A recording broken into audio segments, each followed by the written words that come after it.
doing theater style now, you know, Andre. Yeah. What they saying, Cams? As what? No, I said, come here, what they saying.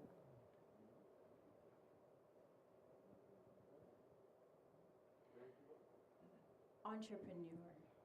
According to Oxford, a person who makes money by starting or running entrepreneur, especially according to Oxford, a person who financial risks. The Honorable Philip Polwell, Member of Parliament for Kingston East and Port Royal, faculty and staff of the University of the West Indies, corporate sponsors and specially invited guests, students of the University of the West Indies. Ladies and gentlemen, it gives me great pleasure to welcome you to a conversation with Andre Hylton, made possible through a partnership with the University of the West Indies through the Mona School of Business and Management.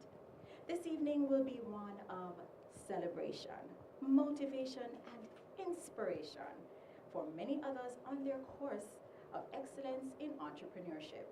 I am Camille Sinclair, and I will be your moderator for today's program.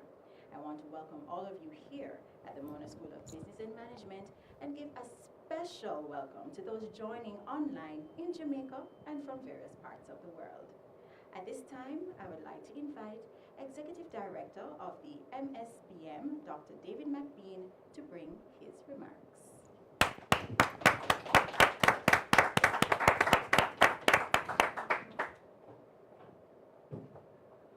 Thank you, Camille. Good afternoon all, and good afternoon to those online and in the audience physically. It's with great pleasure that I welcome Andre Hylton, who is celebrating 40 years in entrepreneurship. So I've known him most of those 40 years. Clearly I was a baby in arms. But we'd like to congratulate you. And it's part of the outreach, continuing outreach of the business school, because we teach entrepreneurship, we practice entrepreneurship, and we invite practitioners as well as those who research, study, and teach to build the body of knowledge. And you know, the partnership that we're doing this evening comes through the Vincent Hassan UWI Venture Competition. And this is a venture competition that has spawned dozens of successful entrepreneurs. And we have won the National Business Model Competition. Well, we won it 3 years in a row, and we came second the last year. So we're doing really good things, and we've also won and participated in international competitions. So we don't just talk about it, we're doing really good things, and we've also won and participated in international competitions. So we don't just talk about it, we're doing really good things, and we've also won and participated in international competitions. So we don't just talk about it, we're doing really good things, and we've also won and participated in international competitions. So we don't just talk about it, we're doing really good things, and we've also won and participated in international competitions. So we don't just talk about it, we're doing really good things, and we've also won and participated in international competitions. So we don't just talk about it, we're doing really good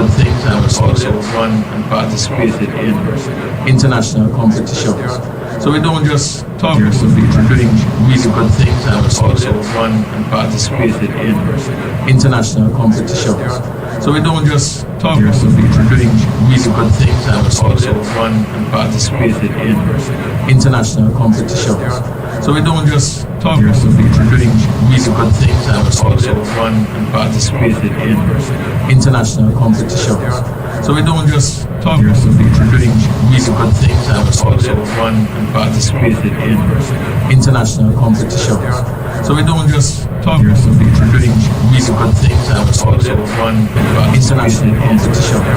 So we don't just talk about it, so we don't just really good things, and we've also won international competitions. So we don't just talk about it, so we don't just really good things, and we've also won international competitions. So we don't just talk about it, so we don't just really good things, and we've also won international competitions. So we don't just talk about it, so we don't just really good things, and we've also won international competitions.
management. Now it's time to get down to business. The host for this conversation is Mrs. Empress Golding. My people, my people, my people. She describes herself as a multi-potentialite. She's a wife, a mother of two, the founder and executive director of Talk Up Youth, and host of All Woman on Nationwide FM. So many hats. Where's the hat? Invisible one today? All right. Ladies and gentlemen, please join me in welcoming Mrs. Empress Golding. Thank you. Thank you, Camille. Distinguished ladies and gentlemen, the Executive Director, David McBean. Nice to see you again. Honorable Philip Powell, MP. I am so happy to see you here today, and all lecturers, professors, budding entrepreneurs, students, friends of Andre, friends of Jamaica. Thank you so much for being here, and a special hello to everybody online. So as an entrepreneur myself, I love the definition that Camille gave, and I think my definition would be, Lord God, we cry a lot, but we take some crazy risks, and we enjoy what we're doing when we're doing it. We're passionate about it, and we get up and we do whatever in God's name we want to do what we want to do, to make the money we want to make, and be the change we want to see. And that's what Andre Hylton is. He's a friendly entrepreneur. He's passionate about his country and what he does. He is a businessman. He's a philanthropist, and of course, a former MP. I'm not sure if he's still dibbling and dabbling in politics, but politics is business as well. All right? Everything goes hand in hand, and we can't do it without our politicians. We can't do it without our entrepreneurs, our visionaries. So Andre,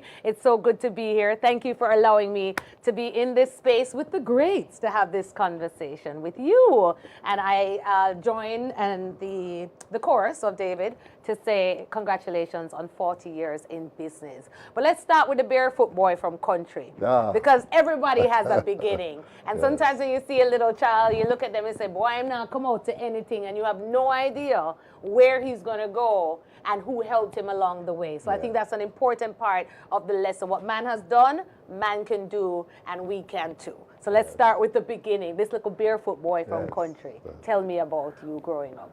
Thank you very much, Empress, and of course, I must thank Dr. David McBean and his wonderful team for hosting us here this evening, and thank all my friends and entrepreneurs and colleagues and for being here this evening.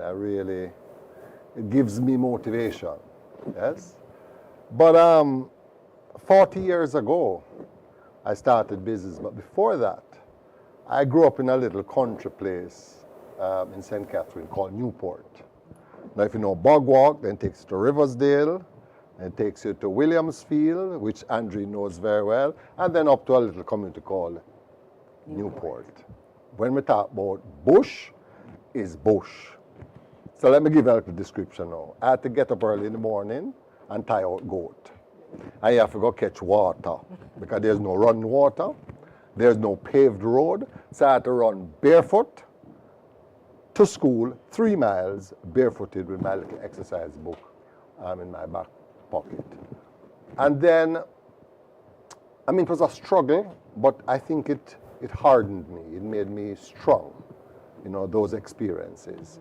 I dropped out of school and came to Kingston and decided to work because, you know, struggling parents, they did their best. And I started working at 4 days after my 16th birthday. I got a job in an auto parts store, and ironically, my first pay was $25. That's a long time, Dr. McBean, you know that. $25. The first pay I got, you know. That's a month pay, a week pay? For the week. Okay. For the week. Okay, 25. I went down to West Parade and bought myself a pair of pants, because jeans, like the jeans I have. No, it wasn't so fancy those days. No, those days was barefoot pants. I was going to say, wasn't those pants? Was a barefoot pants. So I got my first pair of pants from West Parade, Manhattan House. And the second pair I got, I bought 2 shirts because I only had 1 brown polyester pants that I could wear out to work, which we call your good pants, or your Sunday best. And it started there. After buying up a couple of things, I had to start contributing to my mom and to the home, and then I started saving. A year later, I borrowed $800 from the credit union at age 17.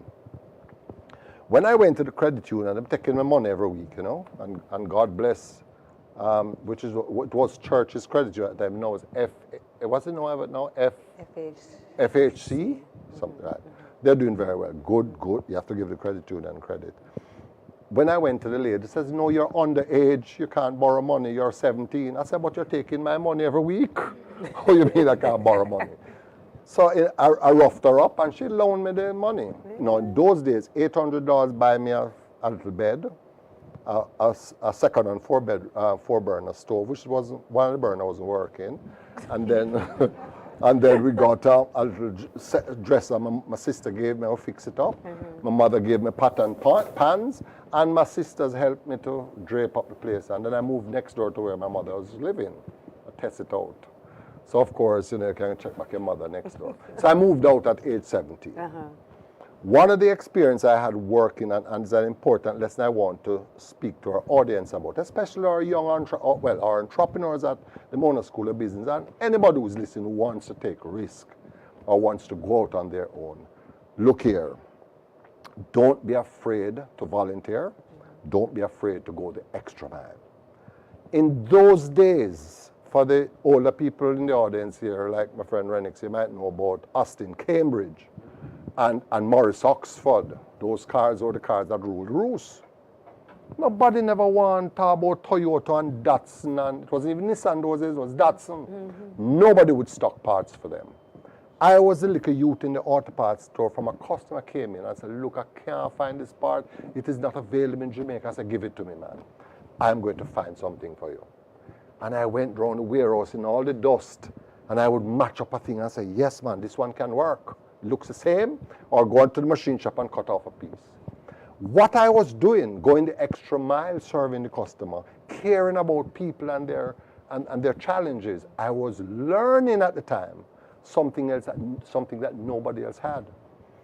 So every time a person came into the auto parts store, they would say, where is the little youth from the want a Japanese car part? Where's the little youth? Because the other guys weren't interested in things. And I was a person who was learning business. When we fell out at the company I worked with, I was at my yard. At that time, I don't know if you remember, in the late 70s, early 80s, a lot of people were running away. And I got a nice Rover motor car. Now, we say Rover in those is like a Jaguar today. Nice Rover motor car, man. Because a guy was running away. So I said, okay, take the car, give me $1,000 and go and pay the monthly thing. So me have a little youth at 19, you know, driving my car, man. Very, oh God, feel good, a country boy. Poor country boy driving a Rover. A Rover? Oh my God, man, big things. But I started using the car now to get parts from a friend who had gone to England, buy some parts that I gave him to buy, and used to sell them to the auto parts. So I was making money. So I could sustain myself. My dear, as a good Christian young man, I went to Brownstown one night, and something broke on the car, and I took it to a mechanic in Brownstown, and in something near the gas line, and the car burned up. Oh, Lord. Now, can you imagine how devastated I was? A youth at 19 having one. Like I said, today you have a Jaguar, you know, and it burned up. Man, me tell you, I was devastated. Not only that the car burned up, I do have no work. My rent can't pay. One day I stood up in the kitchen and the bank manager called me to say the money don't come in for the car payment 2 months now. I can tell you, I was so nervous. I never spoke to a bank manager in all my life. I get nervous. Bank manager say wanting money. The insurance wasn't paying because they were investigating and all that kind of thing. And I said, what do I do? The lesson again for the Mona School of Business students is sometimes when the time gets rough, that's when the strong in you need to come out. Them said the darkest part of the night is just before dawn. When things get very bad for you, there's opportunities lurking. Seek it out. So I said, what the hell am I going to do now? my friend, same friend who bring the parts from England, had a bicycle that him had for him son, but his son gone back to England. I said, boy, Bridget, sell me the bicycle, So I buy the bicycle. And I remember one fateful Thursday morning, a gentleman came to my house at the time in Kencock and said, looking for a youth called Andy. Because those days anybody who called me Andy know me long time. Right. So looking for a youth called Andy. I said, that's me, man. He said, them send me from down at Mitchell's and say, you can help me. I want a cross I'm bearing from Mitsubishi. I said, not a problem, man. Where's your place? I said, I don't remember where, Richmond Park, somewhere like that. I said, I'll get it for you. And I'll deliver it. Service. Remember me telling you, the Mars Oxford one worked perfectly. But I couldn't tell him. So I just buy the Mars Oxford one, make some good profit, We talk about capitalism. I tell you, man. I make some capital. Yeah. But when I went to deliver the part, the man paid me by a check. My bicycle, I ride, Them time I have to put on my short pants and my bobby socks and my short, like me doing exercise. Can me embarrassed moving from big car to bicycle. But at the end of the day, you have to find a way. Yeah. But let me tell you, I had to ride to the bank because the man, the same man wanted another part. Remember, going the extra mile for people, I now had knowledge that nobody else at the time had. And he said he wanted another part. I knew exactly where to get it. But the man tied up my capital. So I had to know, go to the bank down at Spanish Town Road, NCB, and it wasn't NCB then, it must have been Barclays Bank. With the check he gave you. Yes, to change the check. To buy back. Empress. The man tied up my capital, $40. So I changed the check. Everyone have people outside say, them a thief your bicycle. And when him give me the money now, I went go buy the decarb kit that he wanted and deliver it to him again. He paid me another check. And I had to return to the bank the same day to change the check because the man tied up my capital. And let me tell you, people started coming from all over. And I started hearing about the little place in Kencock. And any part you want, I could find it for you. And so that is how I started. Then I started building some cupboards in my kitchen. And then I took over another room in the house, and then the landlord come and said, but hold on, you're running business now. We need to increase the rent. Rent increase. Then I took over another room, then I took over the whole house. And we started expanding. The point is, though, and I want to make this for our students. Look here, man, no matter how, not only students, but anybody that's listening, no matter how bleak it looks, there is an opportunity. The darkest part of the night is just before dawn. Just be positive. It is not easy, but that is what is required. You have to have guts. You have to think outside of the box. You have to say, look here, man, I find a way out of this, Rather than go complain to people, oh, things rough, and me can't manage, and me need some help. Me decide, say, me I go find a way, and I work my way out of this. And that's how I started business at age 19 with $40 and a bicycle. And look at you now, a successful businessman. But there's service, but there's another thing you spoke to. Who can pick out another attribute that is necessary to grow your business and grow your customer base? Think about what he was saying. He gave service, but what else? How did he grow? Consistency, but word of mouth, public relations. Yes. Because somebody told somebody about it. That's why Yes. customers kept coming and kept going. Yes, Kept coming and he didn't have to you didn't have a billboard out. Nope. You didn't have $20 million. Couldn't afford it. Okay. You have to just do the word of mouth. The best part of growing your business is to give the service so that the next person goes and tells the next person. What's that called? Students? What's it called? Word of mouth PR. Yes, right? of course. And that is the most important thing in growing your business and your reputation. Yes. So from there, no, you expanded this building. It's still next door to your mother. No, you moved from there long ago. Yes. $40, $80. Got really independent. Yes, got independent. Yes. And then what happened next? So you were selling the parts. How did you grow from selling parts and the word of mouth PR? What was the next growth? Well, in those days, you see, and MP Philip Paul was head of the. I know him. That guy here. We call it again the commodity trading company. Them days you can't get license for bringing car parts. You have to know a friend or you have to be big in the thing. And we have to know. I didn't get no bly at the time, and I didn't know MP Paul. I could have got check him for fair too much. But you had to start importing parts from all around the world, and then we started expanding. I opened a branch in, first of all, I bought a house for my mother, because my mother lived in a very rough era, and I love my mother dearly and my family. And I bought a house at age 21 to move her into that house. And then by 4 years later, I opened a branch in Montego Bay, which is over 35 years ago. And 37 years ago now. And we started expanding. Let me tell you where now I think we need to tie in the university. I didn't go to university, yes? But I recognize that having sufficient knowledge to run a business is important. So on the back end, I had to go and learn about corporate structure, about marketing, human resources, production, accounting, finances. And you, by the way, you have to be all of, even an entrepreneur, you are everything in your business. You are the HR manager, you are the production manager, you are everything. But I had to go and learn at the tertiary level on the back end about those things. What I believe, and this is something for the Mona School of Business and the students here, is that they have the knowledge on the front end. What they need now is the guts and the bravery to go out there and say, look here, I'm going to start a business. The other important lesson... Hard, Andre, before you go to the next important lesson, that must be, it takes a special human, they say, to be an entrepreneur. Because to get up and walk into an unknown territory, not knowing when the next check is going to come, can be very frightening. So, I mean, how do you take somebody who doesn't have that risk appetite to actually get up there and do it? To step into the unknown?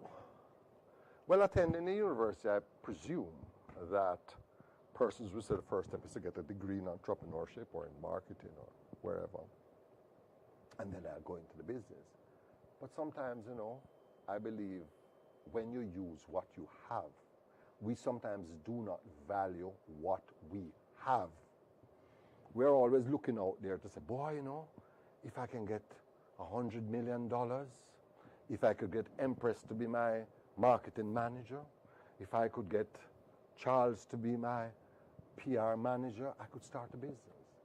But what about what you have? And all of our young people that is listening, take a stock as to what you now have. What did I have? I had institutional knowledge. I had people that I helped who would turn around and support me. I had friends, I had family, I had $40 and a bicycle. So I used what I have to get what I want. Don't be afraid. What do I have? Lots of young people out there, when you look at them, they have good connections abroad. Yes? People who are friends at Walmart and places, they could go and see if we could sell some coffee in Walmart or some ginger. And so let me start exporting ginger to Walmart. What do I have? I have friends in certain places. Or if you don't have a friend, go find some. Because networking is very important. Network is your greatest worth. And network is your network, says Les Brown, a great speaker. I want to go into that as well, but you were going to another lesson. I don't want you to forget it before on the journey. Well, my thing about the expansion is to learn about expansion. How do I manage a business as a corporate manager versus a entrepreneur, single owner who's everything? Because it will kill you. So when you start opening branches, open service departments, start going to fleet management, you now realize that you now need a service manager, you need a parts manager, you need a good accountant, you need a good, you need structure. You have to learn how to manage that. You have to learn how to read balance sheet. Because balance sheet is very important, And you don't read balance sheet once a year, you read it every day. Some people wait till the end of the year. Hey, Peter, I read, so how did I do this year? But in them time, I read balance sheet every day. So you must learn to read the balance sheet at least monthly. You get your report. So you have to learn those things. So it's important to understand management at that level. So this is why I think what is happening at the Mona School of Business is important. But we want our students coming out of this university to unleash that potential of entrepreneurship, because Jamaicans naturally have it.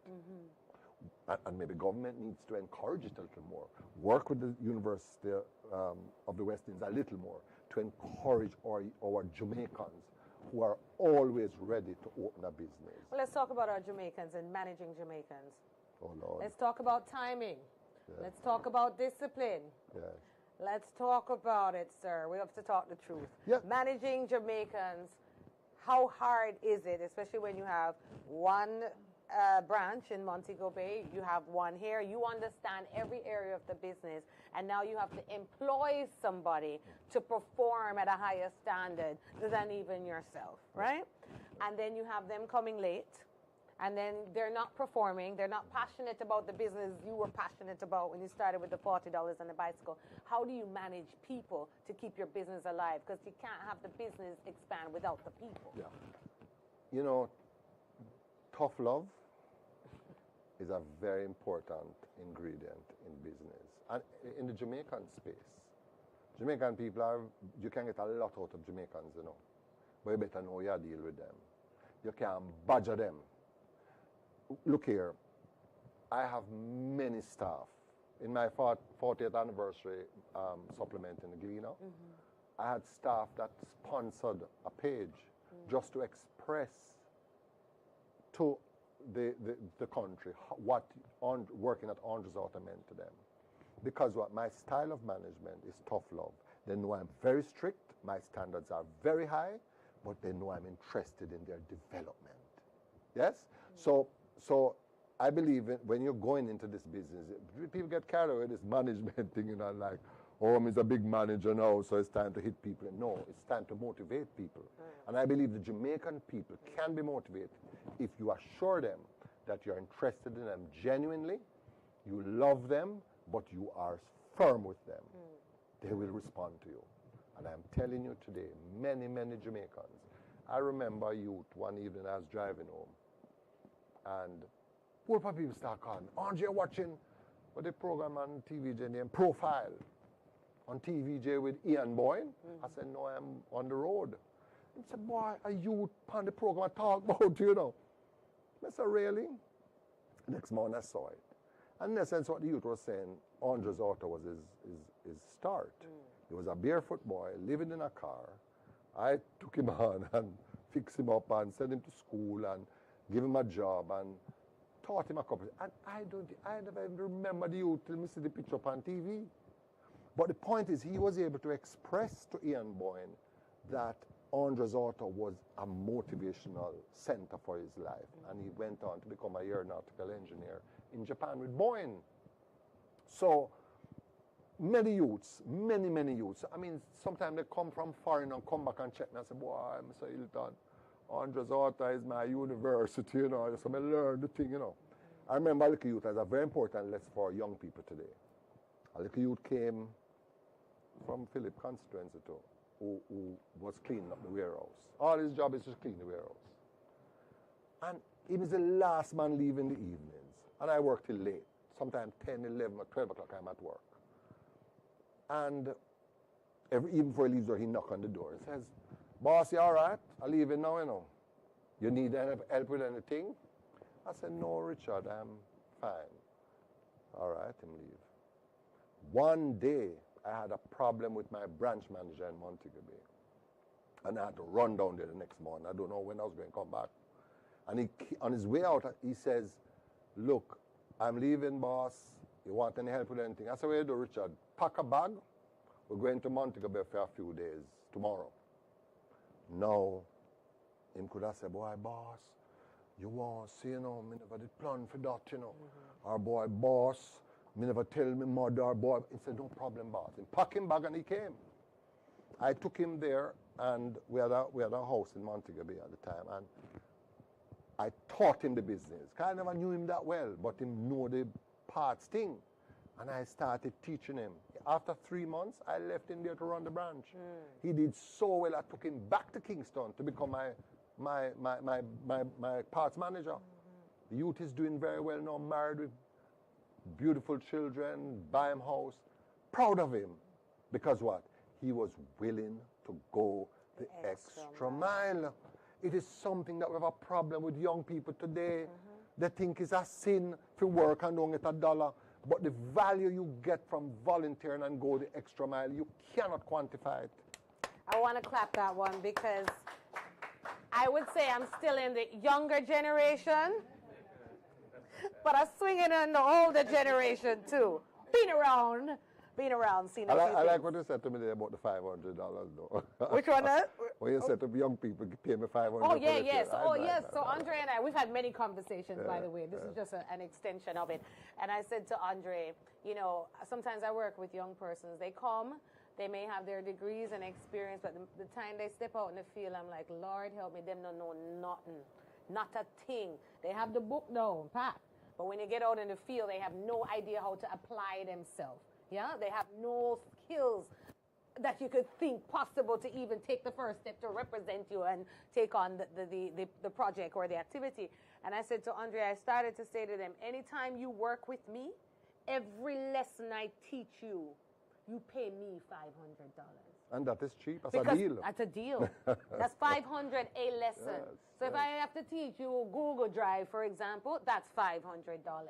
If I have to tell you how to go and find and research something which is right in front of you in 2022, and you're telling me you don't know, then you're going to pay me $500. If I ask you to do something and you tell me it's not possible and I go and find a way to do it within 10 minutes, you pay me $500.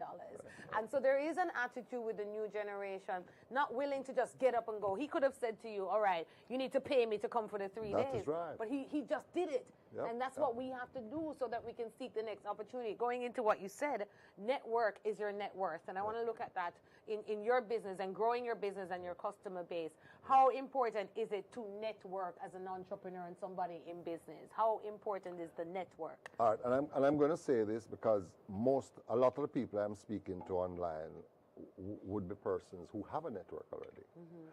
And I kind of felt left out that I didn't go to some of the popular traditional schools, you know, whether it's Woolmers or KC or JC or Excelsior, you know. You kind of feel left out because there's such a camaraderie and a network. And then you go into UE, going to School of Business, there's a network there already. So I recognized as a country boy coming into the city, don't know no whole people, me have to know enough people because network is important. So I joined, first of all, before I get to network, I decided that when I start making money as my personality, I want to give back. Because I always dream as a child, I used to daydream every day about becoming rich, becoming powerful, helping a lot of people, help my family, and help other people. I always desired that from a child. So when I started making some money now, I remember one lady from Kencotta sent me a letter to help her with her basic school. I didn't just want to send her a check. I wanted to help to transform lives. So I went to her and I said, give me 20 kids who can't pay their school fee. I'll do it continuously. Then the parents start calling and telling them story. The baby father dead, in their prison, having some challenges, want to work, and you start getting involved with people's lives. And you realize that helping people was really a fulfilling experience. And then afterwards, a gentleman, bless his soul, Steadley Webster, good friend of mine. I always have older friends. You used to call it mentors or mentorship. I call it friendship. You know, it's friends who mentor, but great people. And Steadley came to me and says, I think you're ready for Rotary. And he invited me to join Rotary. So now I'm starting to expand my network. I mean, I just went there to serve. But in serving, I met a cadre of persons that I would never have met. And then I didn't go in to look friend with nobody. We're all serving Jamaica. We're all serving the less fortunate. So I started building that network through service. Not deliberately, but it happened. So a lot of us out there who are thinking, boy, I don't know no big man. I don't know nobody if you go link up. Go out there and start serving. The young people go and start joining clubs, join Rotaract, Key Club, join community, and start doing something. People recognize you for it and respect you for it. And then, in return, a lot of people do things like that. They respect you differently. You never come knock on them door and look a favor. You're out there with them serving. And if my involvement with politics, Dr. Peter came to my office and say, boy, look here, I hear your name calling up in the constituency because I work at a basic school that you sponsor, and the kids and the grandkids and the mothers that are about Uncle Andre.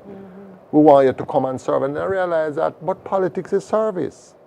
It never occurred to me. But when I started looking at it then I realized that, but serving in politics just like Guiding Light or Future Vision Foundation, and I'm serving people. So it's doing it at a different level. And the more important thing, you get inside the house where you can make real change in terms of the decision making. And then, of course, my friend Philip draw me into it. draw me into it, you know. But it's important to serve. And it's also, a lot of businesses have a CSR component. You notice it, they call it the CSR, Community Service Response, or Corporate Social Responsibility, Yes. as a part of their business activities and their value. Yeah. So you do that as an individual. Does Andres Auto Yes. do it as well as a business? Does a business have its CSR arm, or is it the CEO that actually takes It is on those both. activities? It is both. Because I led it, but really it was a company that talk about where we're helping the community, build basic school, sponsored kids, and more importantly, I got a lot of my friends. I mean, some wonderful professionals. Some of them are, I'll tell you a quick story. Dennis Tate called me about 3 days ago and said, Andre, I was in the hairdressing parlor. Do you realize that Guiding Light is celebrating 30 years today? And a young lady came to me and said, Auntie Denise, you remember me? You were my sponsor. 30 years ago in the bank, have a good position, doing very well. I have some stories to tell you. We don't have time this evening to do it. Because we got lots of young professionals, Kelly Green, Nicole Samuels, Garth Williams, a whole heap of professionals. Dollis Campbell became a part of Guiding Light. But it wasn't just about paying school fee for children. It's about mentorship. I remember Bertina McCauley called me one day and said, Andre, I have a young lady who wants to speak to you. And this is Christina from Big Yard. Doing very well. When you hear up on the phone, you think a speaky spokey. Doing very well because Bertina mentored her. Doing very well now today. I mean, great stories because somebody took some interest in the lives of children. I believe in early childhood education, and I believe if you want to transform Jamaica, you have to start at the early childhood, 0 to 6. Them said the Catholics say, give me a child from 0 to 6 and I'll be a Catholic for life. Yeah, it's true. But if you want great Jamaicans, start at that age. Yeah. And I believe the government has to take a serious look at how do we capture our children. A gunman didn't just become a gunman, became born that way. You created him. We create the gunmen today. And if you look at that age, you can decide who needs attention, who's being abused, and capture them and help them at that stage. Don't make sense of wait to high school and even late primary. Catch them early. And so Andres Auto decided that we wanted to focus on basic schools throughout the community, and through Guiding Light we founded that organization, and we've been able to do that. As I said, I expanded that afterwards and started networking with various organizations, joined various organizations. And I want to go into crime real quick and how crime is affecting businesses. Yes. What policies need to be in place from the government to make business better, easier for entrepreneurs, especially small and medium enterprises? What do you see as some of the major barriers for small and medium enterprises, even as an entrepreneur looking at the cannabis industry as well? Access to capital, a little man with no background, can he really access that startup capital? I know you said start with what you have, but some of us need a little startup capital and find it very hard to access that. You know, where is it in the world of mentorship? And what are the barriers for SMEs and other industries like the cannabis industry and growing that business, which is a multi-billion-dollar industry globally? I must tell you that my approach to business is starting from basic. I mean, I would love to have started a business with $100 million, you know, and if there are persons who can start. Let us not say that entrepreneurs have to start with zero.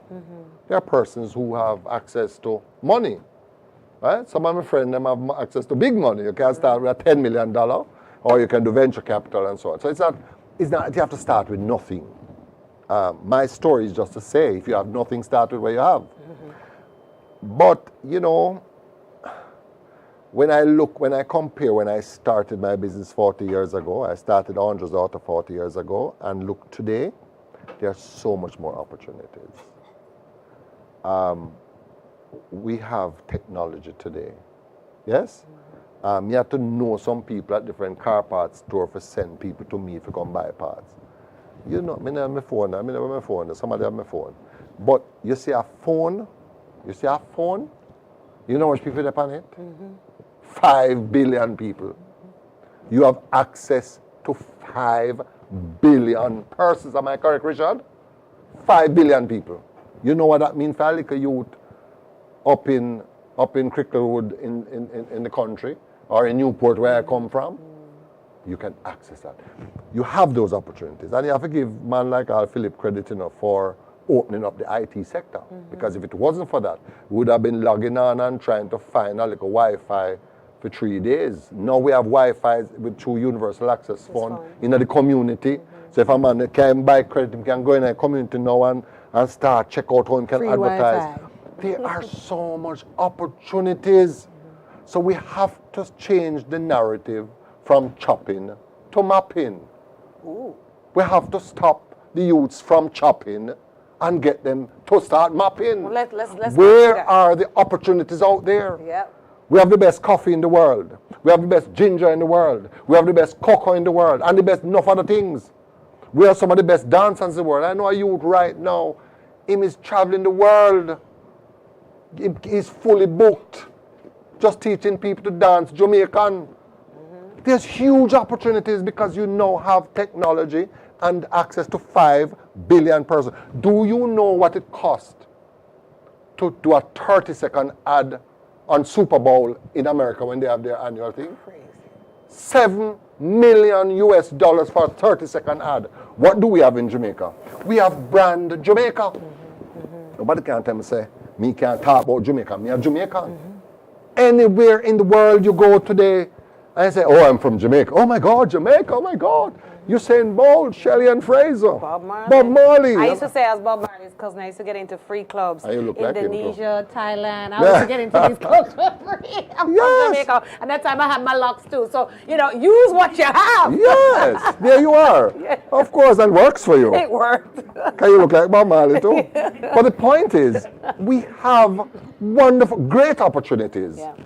And we need to map the world to see where they're responding to Jamaica. When Usain Bolt went to Beijing and broke the record, and I really made me too old at the time to go start new business.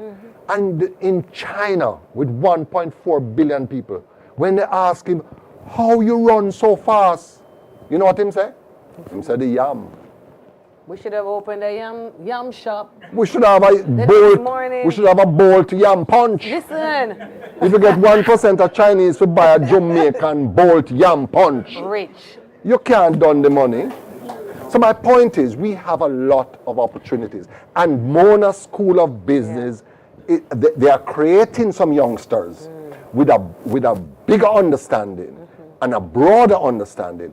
With some of the infrastructure we have, like the Wi-Fi capabilities, we have places like JBDC, yes, which can help you to write a proposal and organize a business plan. SRC. We have SRC, can check your products and package them well for you. Yam We have punch. a lot of, we have Jam Pro, we can sit down, they are paid by the state to help you.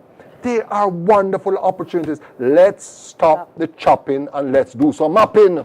Where are these big, Philip like talk about big ideas. We are the big ideas. Yeah. And that's what the government needs to log into, partnering with the university and other tertiary institutions to create the entrepreneurs to tap into the strengths that we have out there. You know, it's funny you say that, Andre. What you're saying, I believe we need to come out of here with an idea or an action activity, such as this mapping thing, Ideathon. I'm on the NCB Foundation board, and we had a quick board retreat, a day retreat.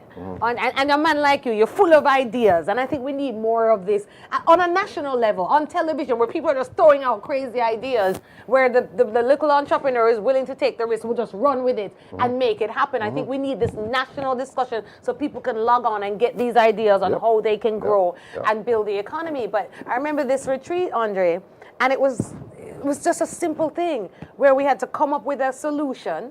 It's like you had a minute to come up with, like, we ended up each person coming up with 12 solutions in like 12 minutes. And it was fascinating to see the amount of ideas. And within the next day, the app person was able to create from everybody's idea something new that would make better the app for the foundation, you know? And so I'm saying, how do we have this? I'm not seeing this. Where is this? Yes. Where do we have this on a national level where people can tap into ideas and resources, but it's public? You know, it's on national television, it's on radio, because media has the power to disseminate the information that we need, but people don't know where to go and look for it. And maybe the entrepreneur in the crime-ridden community needs to access the School of Mona business information because he's willing to go take that risk. Yes, Vincent Osang, venture competition. Yes, and the Entrepreneurial Center, I think, is a good place to start. And by the way, I've volunteered, I've offered, and they've accepted my offer to volunteer as a mentor, but I call it friendship. Friendship, yes. Because sometimes you can mentor the people and give them some ideas, but when people feel connected to you, when people feel like you're really interested in them, you're a friend, you get through to them a lot better. So I think we need to start. So mentorship is the key. It's a key area, but it has to be coordinated, and that's why you need government with vision and understand where we're going. Look at the plan. We have Vision 2030.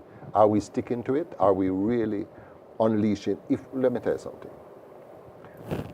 If the government, this one or whichever one, but aren't they all the government? It's all the government, right? I used to, all of them. It's all one government who make the decisions. But if we really put in programs that will unleash the entrepreneurial talent of our Jamaican people, we can truly experience growth, because it is the only way we're going to grow. I am sick and tired. When you ask a Japanese youth, a young entrepreneur in Japan, what kind of business you want to go into? Him say what? Export. When you ask a Jamaican youth, what kind of business you want to go into? Him say import. Why can't we change that? Why can't we change that? And everywhere in the world, people want a little touch, a piece of Jamaica. It don't have to be cheap.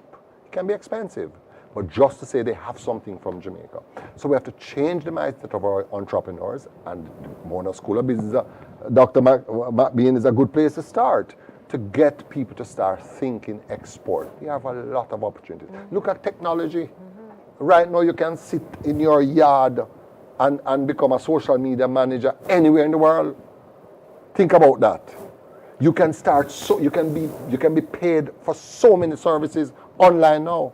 We have BPOs, and people are complaining and say, boy, the money is small. But we can start a BPO with lawyers. We have a lot of lawyers in Jamaica, probably with law degree. We can outsource anything. So we can step it up.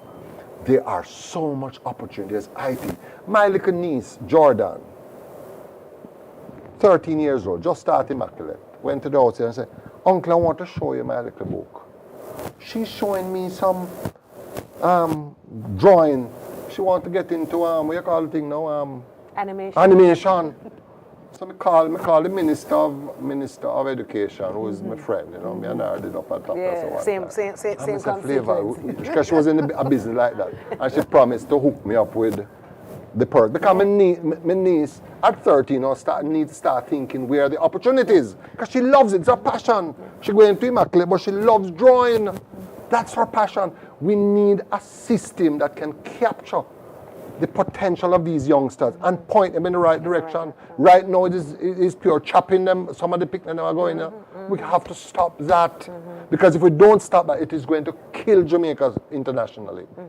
And so I am willing to work with Dr. McBean MP Paulwell and all the other MPs on both sides of the house to see how we can motivate our young people to change that mindset. And it does start with motivation, then it starts with access to information and for all of us to hold each other's hands. So thank you for your contribution. Dr. McBean, is there anything else you need from entrepreneurs like Andre? I'm willing to offer him up for anything else that you need here. While And I'm we're on the offering up platform. Empress as well. So.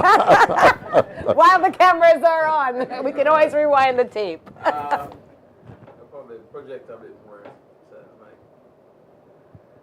you know, Andre, you said a lot of important things, and you spoke about information that we need. There are a lot of programs and a lot of information that's out there. And you spoke about mindset. That's one of the key things. You spoke about working with what you have. You sometimes focus on what we don't have. When you're growing up, you probably didn't know you're poor until you look back. That's right. That's right. Today, you've been described as an at-risk youth. Needs intervention and Yep. can't help themselves. Yep. And I'm big on that.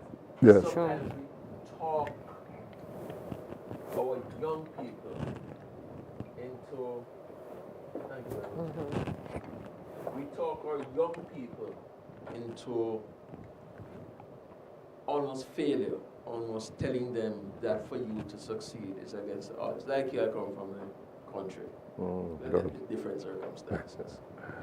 And I think that's what we need to do. Today we have DBJ, we have venture funds, we have young people competition. I mean, I sit on a fund out at DBJ, the Big E Fund, $60 million that's set aside for grants. There are lots of vouchers there.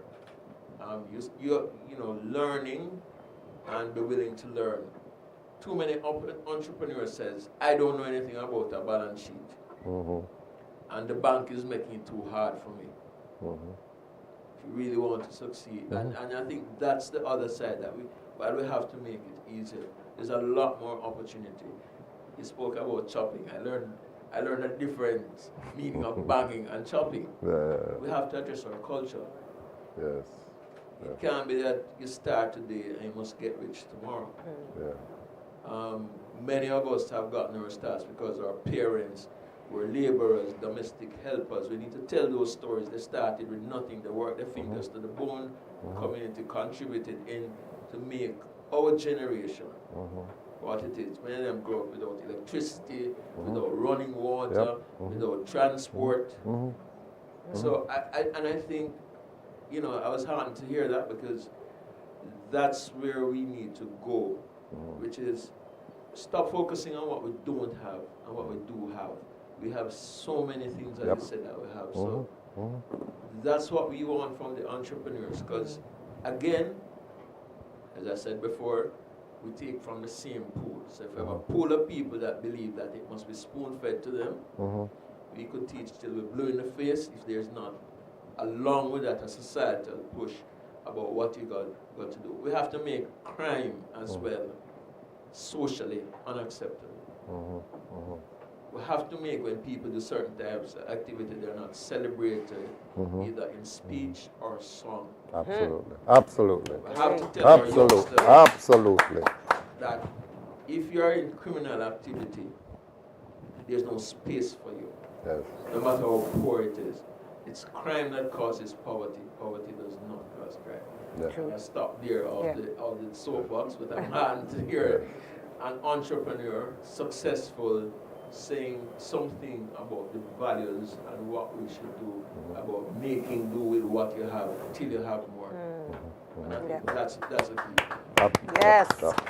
I'm going to thank you so much, Dr. McBean. I'm going to open the floor to take a few questions. So if you'd like to ask Andre a question, please just raise your hand and feel free. This is a community where we share and, you know, come on, you must have a question, anything. Yes, my lady.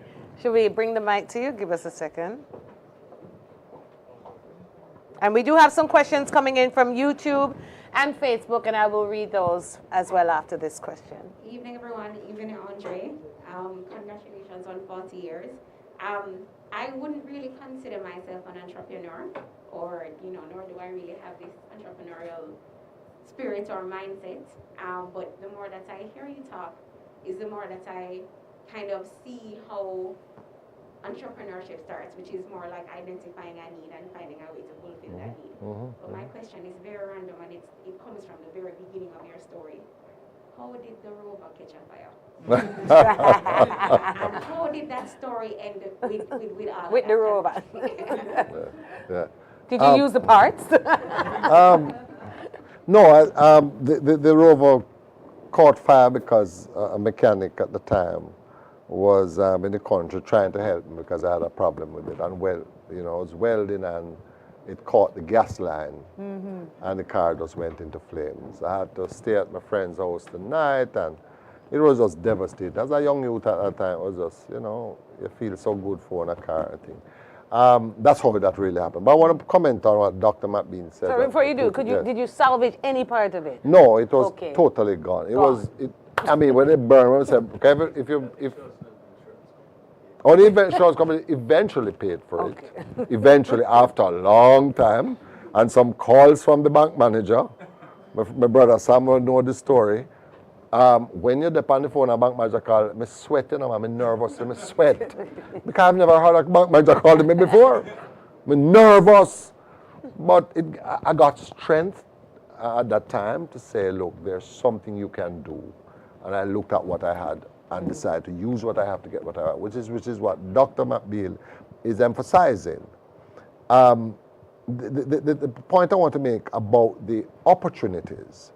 Sometimes, when you see some of them DBJ application, you see, remember me tell them, you need somebody with PhD to fill them out. So somehow we have to find a way to simplify and to get persons, a panel, to really find the Jamaicans who are genuinely talented. You can find it out. We are Jamaicans. And help them. Simplify the thing to help them. The other thing I want to say about crime, though, if we don't start to change the mindset of our children from 0 to 6, you're going to have a different Jamaica 15 years later. Some of these youths, I can tell some stories that is horrific, of 6-year-old boys, 5-year-old boys that are abused by their parents, by their community. I remember when a child that we had in our guiding light program, the mother threw him, picked over a gully, want him because he did some bad things. And it is when we started showing attention to the child and she realized that uptown people like my picnic, she started valuing the child a little bit more. But if we can change the mindset of our parents, we have to work with the granny, because sometimes some of the mothers themselves are children. So you have to work with the community, social intervention through the schools, the churches, the grandmothers, sometimes mothers too, yes, of course, but whichever family members, and try to intervene. If you're going to basic school and talk to the teacher, she'll tell you which child in that basic school, Empress, is being abused. She will tell you. Some of the children come, them clothes no iron, them ear no comb, them teeth no brush, them very disruptive. I remember, Christina, she was the most disruptive 4-year-old. She talked with a hoarse voice because what? She had a rough life. And I remember Bertina took on to her and showed love and direction and was able to transform that. And there are many other stories. But we have to capture these children at basic school. By the time they reach 13, you need a different intervention. That's another story. Yeah. But I believe 0 to 6, the formative years, adolescence, in Africa where we are from, you have a rite of passage. We don't have that in Jamaica. In Jamaica, you have to fight to be an adult. You have to create war to be an adult because your parents think you're still a child. There is no natural anointing of an adult. Whether you're a girl or a boy, your parents don't, in the Spanish culture, they have what they call the thing at 15 when they dress up the girls and bring them out. What's it called again? There you are. You have in Africa where the boy reaches a certain age now and the community goes for the boy. And the men in the community put him through some tests, save him up to standard, and then anoint him as an adult. He now starts to dress like an adult. He now starts to walk with the elders. He builds relationship with elders. And this is what is part of what is missing in Jamaica. Most of our young people don't have any older persons to talk to. and most old people know our young people. We have to fix that, because if you lose the knowledge of the previous generation, then we're going nowhere. You have to pass on that knowledge to the younger generation. So the relationship between the young and the old, which was broken during slavery, has to be rebuilt. So we must have relationship with the old and the young.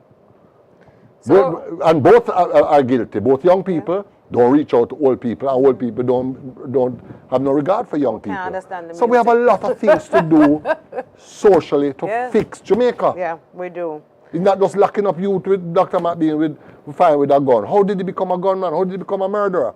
Let's start there. Yes, we have interventions now, but we have to start at the beginning. Yes, that is so true. So we have to kind of bridge the gap with the generations, and we'll have that gathering right here at the Mona School of Business with all the elder entrepreneurs and the younger entrepreneurs, funded by the Mona School of Business and Andre's Auto. So there we go. We got a plan. Okay? We start next week. We'll have food and drinks. I have a couple questions from our viewers on Facebook and social media, and then I'll take one more from here. I know we could do this all night. That's the entrepreneurial spirit, but we can only get through the next 4. This one coming in from Tevin on YouTube. What was your biggest disappointment being an entrepreneur, and how did you rise from it? Boy, one of the most hurtful experiences I had, you see, is with a friend I had as a very close friend and confidant. And we'll talk about commodity, we call the place, Philip, commodity trading company. Yeah, right. We have to get license. No, you have to get a quota for bringing car parts. And when I started my business, because my friend, he wanted to go into business, and I used to give him parts to put away, because I was importing. I was a young importer and something. But my brethren, and he was very helpful to me at the time. So I gave him some car parts all the time. Didn't charge him till I don't start business yet. I didn't get one big quota at the time. I don't know if you even get it from Philip, but anyhow, we get a big quota, so I'm bringing a whole of car parts. At the time, I struggle now. You know, do your thing and I build your thing. Man, I'm bringing a whole warehouse of car parts, man. And he says, come check me, man, I have a little thing here for you, because we get the parts. Me order the parts, and look, I have the parts genius. So I know exactly what to order, you know. And when I get the man, pack up 2 little cardboard box with a couple of things in there to pay me for what he had owed me. And I said, boy, it was a very troubling experience, because I said, but I am treating this person as a friend. A friend. And this person does deal with me on business. I mean, I realized, look here, the man interested in no friendship business. And I realized that there's all kinds of people in the world. And some people going to do some rough things. They're going to meet some disappointment. People going to do all kind of bad things. You have to just look at your life and balance and say, look here, out of the 10,000 people I meet, are all them bad? You realize just a small percentage that is bad. Most of the people you meet in your life are really good people. But sometimes it's the bitterness that the negative experience have left in your mouth. You sometimes think that the whole world is bad. But I've had some disappointing experiences, but plenty. But that one was just heart-wrenching as a little youth. I mean, it's just genuinely, naive, Oh boy, I tell you. Yeah. All right, thanks for that one. This one coming in from John Patterson on Facebook. What are the 3 most important habits to be a successful entrepreneur? Little things to do daily that adds up. Well, there's a whole lot of things, Persistence is very important. Treating your customers like that's the only customer you have. Treat your customers well. Let them understand you appreciate their business. Another thing you do, watch your balance sheet every day. Don't just watch your sale, watch your purchase. Don't just watch your gross profit, watch your net profit. You might make plenty money on the thing coming in, but you're not making anything. Be very careful. Them say purchasing is the heart of your business. Purchase wisely, right? So you can sell at good prices and things. I think those would be my key thing. And look here, now one thing I want to tell you. Any businessman in this country knows that business don't go up It goes up and it goes down. If you talk to Grace Kennedy, if you talk to any business person in the world, the business go up and then it go down. When your true entrepreneurial spirit is being tested, is when it goes down. You have to be a man. You have to take it up, you have to lift it up back, and you have to bring it back up. It requires a lot of work, positivity, and determination. Because your business is going to go down. Many people, when they go down, they can't come back up. Or they get despondent. You have to decide, say, look here, man, I am going to bring this back up. And I start it, I'm going to finish it. And you're going to go up, and it's going to go up. And if you go down, it's going to go. So you have to be determined. Determined. I've had times in my business when I can't pay my credit, my debtors, I have to call them and say, boy, look here. I owe you $20,000. That time $20,000 like a $2 million. I owe you $20,000, I can't pay right now. I'm going to just pay a little every week. And man said, no problem, 100. But you're just respectful. You can't pay it right now. So call the man, don't hide him. So you have times when business get rough, you have to rally around it and rally your troops. And no man is an island, you know. You need people around you. And you need even outside support. I remember Owen Tibby came to me one day, I owe him some money. I'm saying, man, walk in. I said, Jesus have mercy, you know, I feel like go hide. But I said, me not hide, you know. And you know, the man never asked me for the money. The man said, Andre, I want to pray with you. I think that was just, look here, no, man. I love that man to death, man. He's a good person. You know what that meant to me, man? The man encouraged me and said, Andre, I want to pray with you. Never said you owe me some money. Look here, man. Today, me and him do business here. We retire now. My friend Owen Tibby. Good man. He said, you're a good Christian too. He said, Andre, I want to pray with you. But there are some rough times in your life that you're going to have to lift hard, heavy weight. And sometimes a lot of it is going to be on you.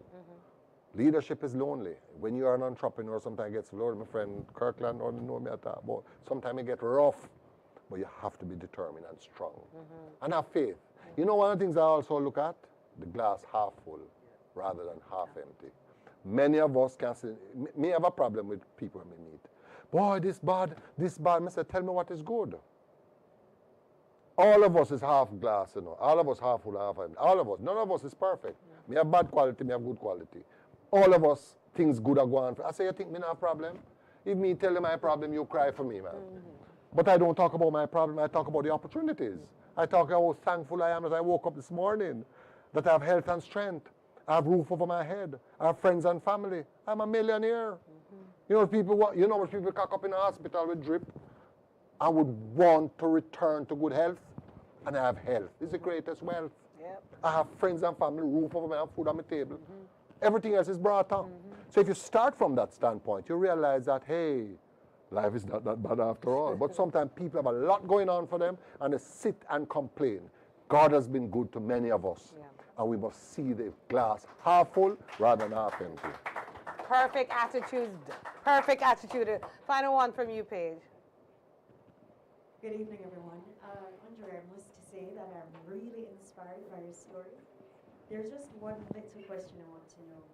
If you could start all over again, what would you have done differently? Why? Why I would not drive the country? No, sometimes that's important. I don't know. I think I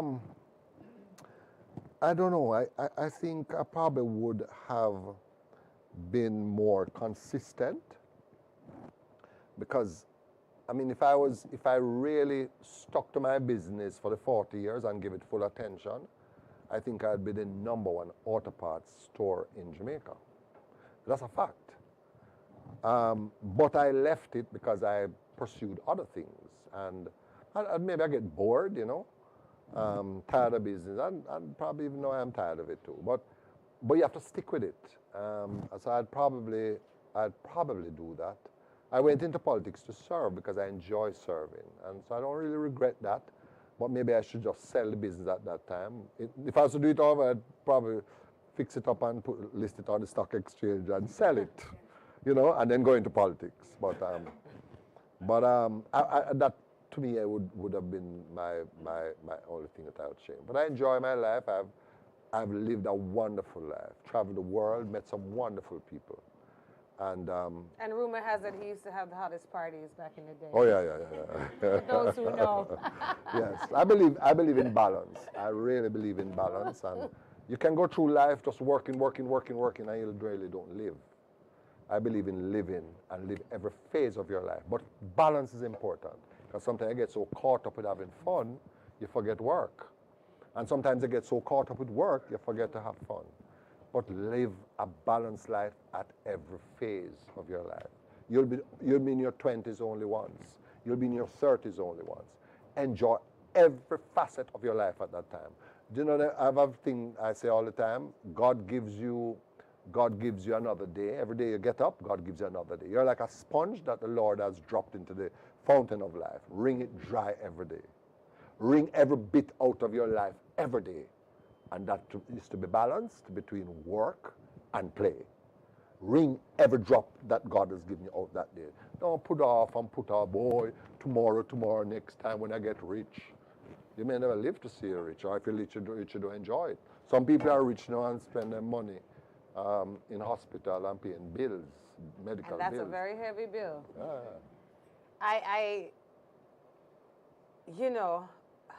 You talked about balance.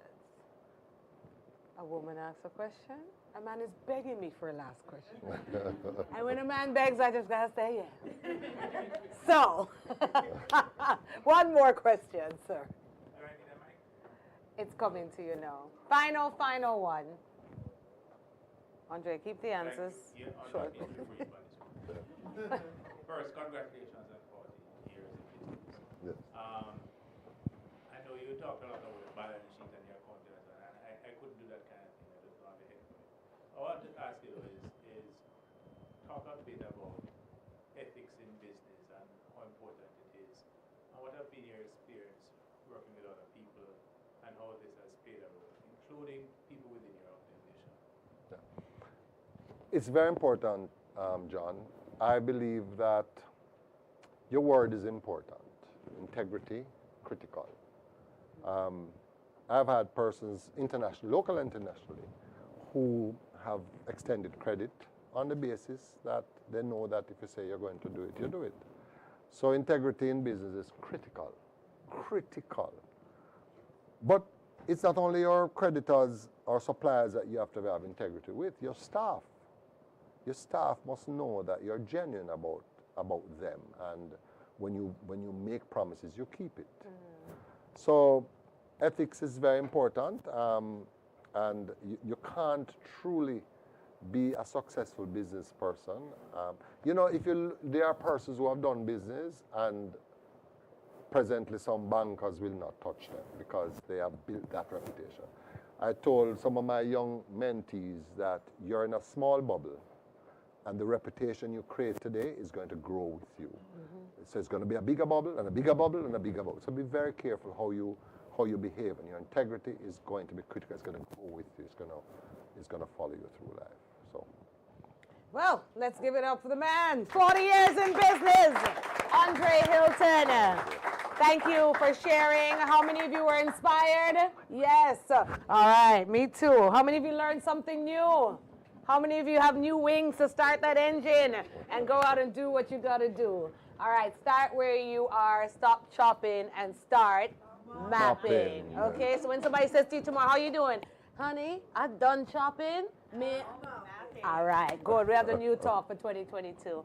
I want to thank you so much again for showing up. Everybody online, thank you. And I hand it over to Camille. Again, Andre, it was a pleasure to sit here and have this conversation with you. Appreciate it. It was my pleasure. Couldn't have done it without you. I couldn't have done it without you. Everybody say, "Aw." Well, one thing I know is that Andre is very good at telling stories. Very good. I think he needs to start writing some books, Mr. Hylton. I told you this before, and I'm going to say it again. I think those books will sell, and sell well, right? No, you can imagine Andre talk about buying a bed, a 4-burner stove, and a just of $800. Still have the bed though. And $1,000 down for a car. Like seriously? Yeah. Boy, Andre, that sounds like you're all bad. It's called the Valley of the Jamaica. So of course, we have some great takeaways from this discussion. don't be afraid to volunteer.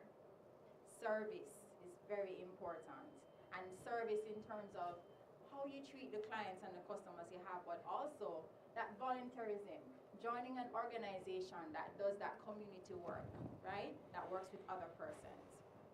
Sometimes when the times get rough, that's when the strongest part of you should emerge, right?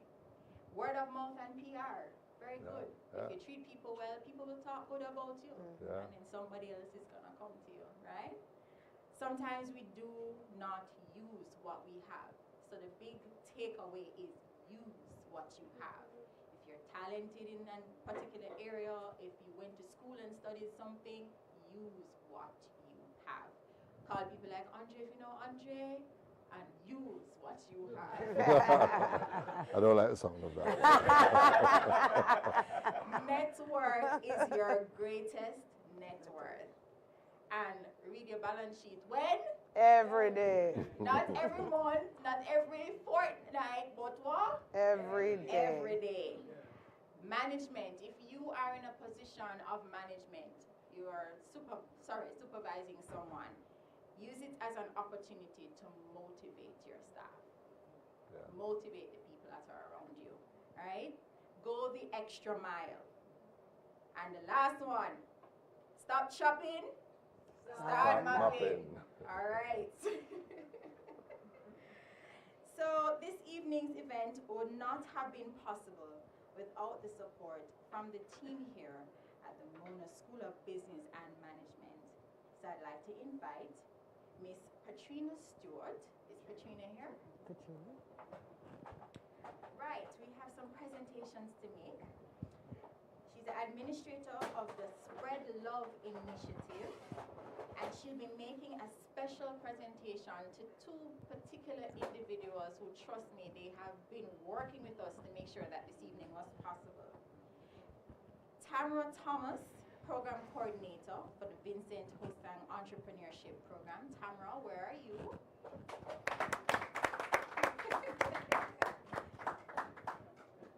Come, Tamara, stop going like you're shy. Wonderful organizer. Wonderful.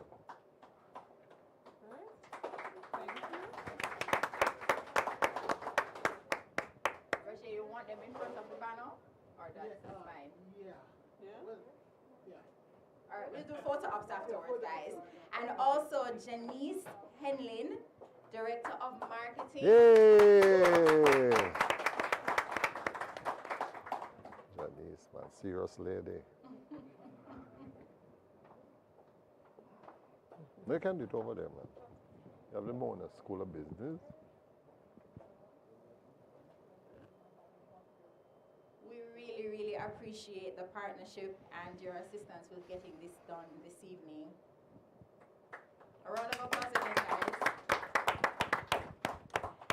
Now I would like to invite Miss Martinille Bartley, or Mr. Sorry, Martinille Bartley, Public Relations Officer for the Mona Guild. That's it? Ah. Well, this is a special presentation to our very lovely host, Mrs. Empress Goldie. Lord God, I can't keep our kid, you know.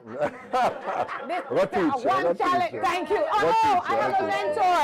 I was like, I know they're not going to see the work and I don't want to kill it.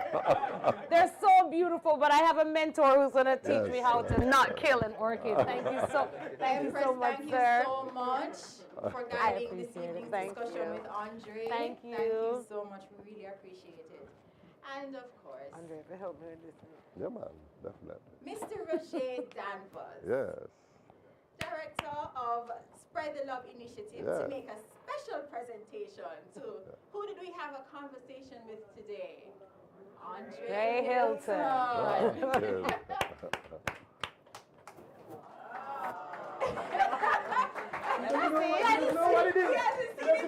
Let me see. That's a big reveal. Oh, One, nice. 2, 3. Ta-da. Right. Oh, my, that's so. Why, I tell you. Oh, thank you. Andre, you not only inspired persons who tuned into this evening's conversation, Yes, but yes, you've also yes. inspired those of us who have Yes, worked with yes, you. thank you. Yes. Thank you so much. Pleasure. Thank you so much. Pleasure, pleasure. All right, pleasure. our gifts were courtesy of Caribbean Dreams. Man, I tell you. Well, we're winding down now, and so I'm going to invite the University of the West Indies Guild President, Miss Omalora Wilson, to deliver the vote of thanks. Oh my God. Oh.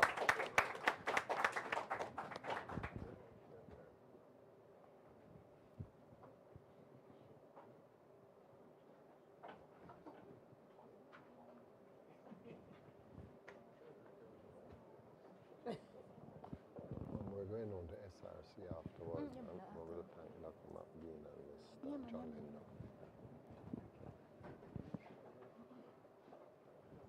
All right, good evening, everyone. Good evening. For this conversation, we looked at celebrating 40 years of entrepreneurship, insights, challenges, successes. The nature of being an entrepreneur means that you fully embrace ambiguity and you're comfortable with being challenged regularly.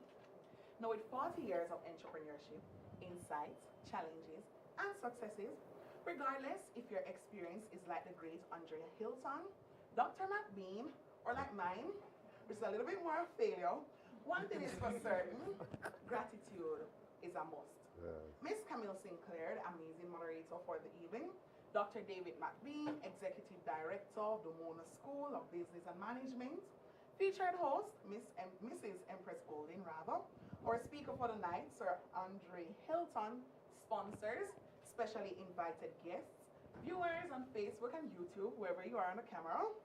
Good evening. I pause to highlight the phrase by the great reggae artist Coffee, who says, Is a is a must. must. Yes. And as such, I'm here to give gratitude. Firstly, I must express gratitude to Sir Andre Hylton. It's a good thing to know a lot, but it's a great thing to share a lot. And your experience has opened eyes not just to entrepreneurs, but to those like me with visions. And as a young person myself, I too want to see young people map instead of chop. And of course, persistence is a factor of success. And I want to be able to balance my books and to start now, just like many young entrepreneurs. To Dr. David McBean, we are grateful for all that you too have shared. Your contribution this evening, it was impeccable. And we are grateful for all that you contributed to this evening. Gratitude is a must to you, Mrs. Empress Golding, for keeping the conversation lively. There's none like you. And we're grateful for you to show that this evening. And you had us laughing while reflecting and absorbing, and that is a cut above the rest. To our moderator, who has set the pace, which my 4-year-old sister will always say, as in perfect. And I know you will end tonight just as phenomenal. I want to say thank you. We're also grateful to you. To the sponsors, whose kindness gave us the opportunity to map this event instead of chopping for this event. Oh. We also are grateful for you. Thank you for your contribution. This was indeed appreciated. Last, but absolutely not least, members of the audience. This wouldn't be an event without you. Thank you for joining us. Thank you for staying with us. And we hope that when you leave this conversation,